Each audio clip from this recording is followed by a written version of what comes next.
Under the oppressive sun of Judea, Pontius Pilate wandered the marble corridors of his Praetorium, his sandals echoing against the polished stone like an accusation. Though the day burned with relentless heat, a cold unease clung to him, settling deep within his chest. From the high windows, Jerusalem stretched out before him alive, restless, dangerous.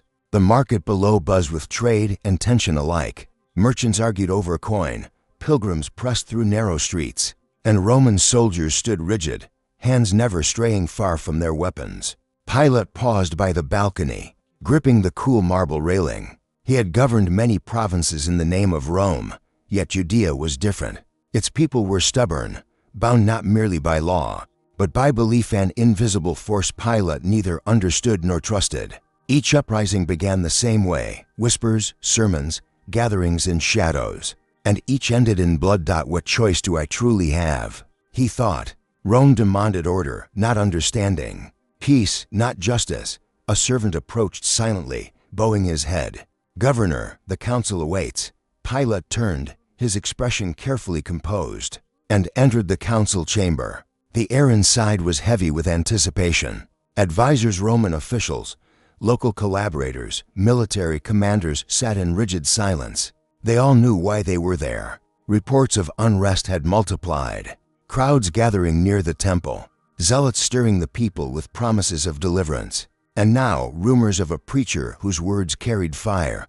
We cannot ignore the growing agitation. Pilate began, his voice measured, authoritative. Jerusalem trembles, and when it trembles, Rome takes notice. One advisor cleared his throat. Governor, force has always proven effective. Pilate's jaw tightened. Force breeds martyrs. Martyrs breed rebellion. A younger aide proposed a public address, words of reassurance, promises of stability. Pilate dismissed it with a sharp gesture. Words are wind.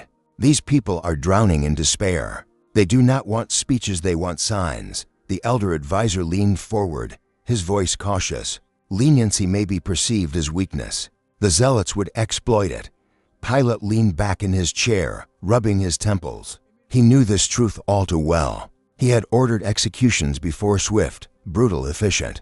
And yet, the unrest always returned, stronger than before. Judea did not submit through fear alone. Perhaps, Pilate said slowly, authority does not always roar. Sometimes it whispers. Silence followed.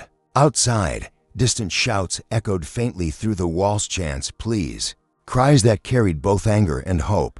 Each sound struck Pilate like a hammer. He imagined history watching him, weighing his every hesitation. To let them believe they can challenge Rome invites chaos, he murmured.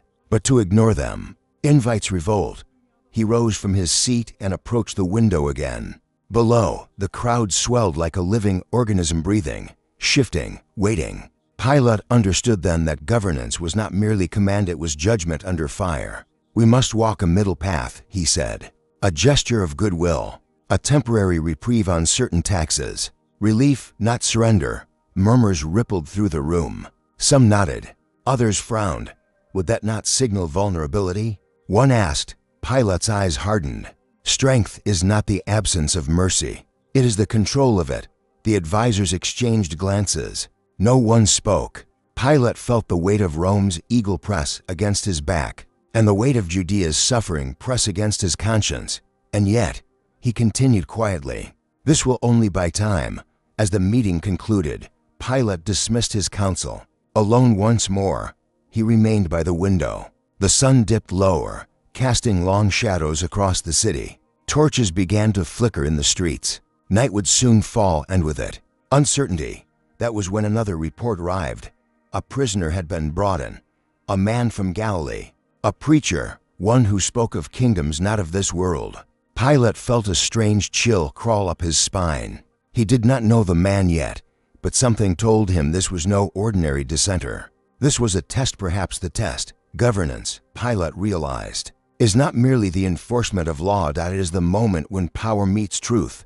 And in that collision, even Rome could tremble. Pilate straightened his cloak, masking his doubt beneath the practiced calm of authority. He turned from the window and walked toward the chamber, where the prisoner awaited him, unaware that this decision, like so many before it, would echo far beyond Judea. into history itself. The chamber fell into a strained silence after Pilate's words. No one dared to speak. The advisors sensed that this was no longer merely a discussion of policy or crowd control. It was something deeper, something far more dangerous. Pilate stood still, his hands clasped behind his back, staring at the Roman eagle carved into the far wall, a symbol of absolute authority, yet one that suddenly felt fragile. He dismissed the council with a short gesture. One by one, the men exited, their footsteps fading into the corridor. When the doors finally closed, Pilate was alone. Truly alone. The noise of the city crept back into his thoughts. Shouts echoed from distant streets. The clash of metal, the murmurs of a restless population pressed beneath centuries of expectation and prophecy. Judea was not like any other province. These people did not simply obey laws. They obeyed meaning. And Rome, for all its power, could not command belief.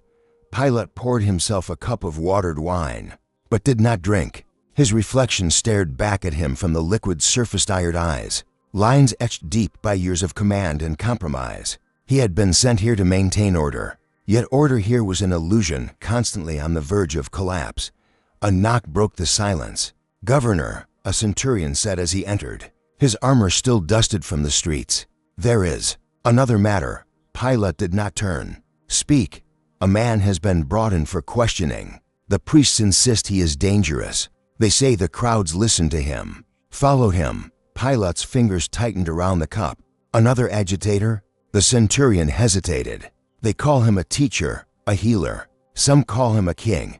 That word struck harder than Pilate expected. "A king?" He repeated quietly. "Yes, governor, but not one who speaks of swords or armies." Pilate finally turned, his gaze sharp. "Then what does he speak of?" "Truth," the centurion replied, "and a kingdom not of this world." For a brief moment, Pilate said nothing. He felt an unfamiliar discomfort, a sensation he could not easily name. Rome had crushed countless rebels, men who claimed power, crowns, thrones. But this was different. Ideas were far more dangerous than weapons. "Where is he now?" Pilate asked. "In the holding chamber." Pilate nodded, dismissing the soldier. Alone again, he exhaled slowly. He had faced mobs, senators, even emperors. Yet the thought of this man unsettled him more than he cared to admit. He approached the window once more. Night had fallen over Jerusalem. Torches dotted the streets like scattered stars, illuminating faces filled with anticipation. Something was coming, he could feel it. Not just unrest, not just rebellion, a reckoning.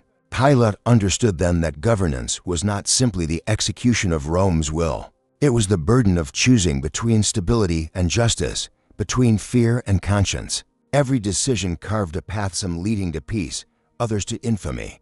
He straightened his cloak, placing the mask of authority firmly back upon his face. Whatever doubts gnawed at him, they would not show. A governor could not afford hesitation. "Bring him to me," Pilate said to the guard at the door. The interrogation that followed brought no clarity. The man spoke calmly, offering no resistance, no plea for mercy. Pilate found no crime deserving death. Yet outside, the crowd had gathered, louder now, angrier. The priests demanded judgment. The people demanded blood. Pilate stepped out before them. "I find no guilt in this man."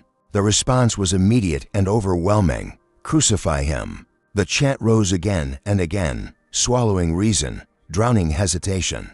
Pilate felt the city slipping from his grasp. One life stood against the fragile order of Rome. A basin of water was brought before him. Pilate washed his hands. "I am innocent of this man's blood," he said. But even as the water ran clear, his conscience did not dot at dawn. The condemned man was led through the streets, bearing a wooden cross upon his shoulders. Some wept, some mocked. The sky darkened as the cross was raised upon the hill. Iron struck flesh. The earth trembled. By midday, it was finished. Pilate did not witness the execution, yet he felt its weight settle upon the city like ash. Jerusalem fell silent, not in peace, but in something far heavier. A messenger arrived. "It is done." Pilate said nothing.